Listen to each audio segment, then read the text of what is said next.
Hát igaz, hogy nem a beton, de azért szerintem talán értékelhető lesz.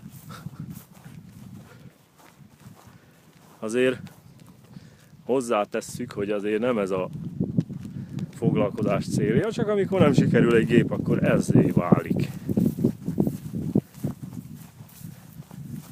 Javítható.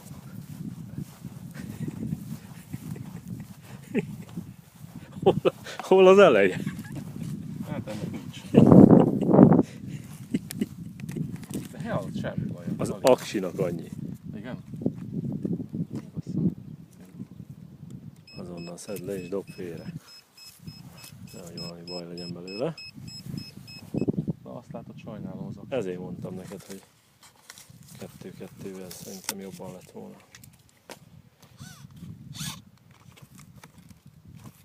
Ezt nézd meg, hogy ez előrefelé kényszeredett. Mi? Az a kis picike súly. Másik felé nézd meg. Látod?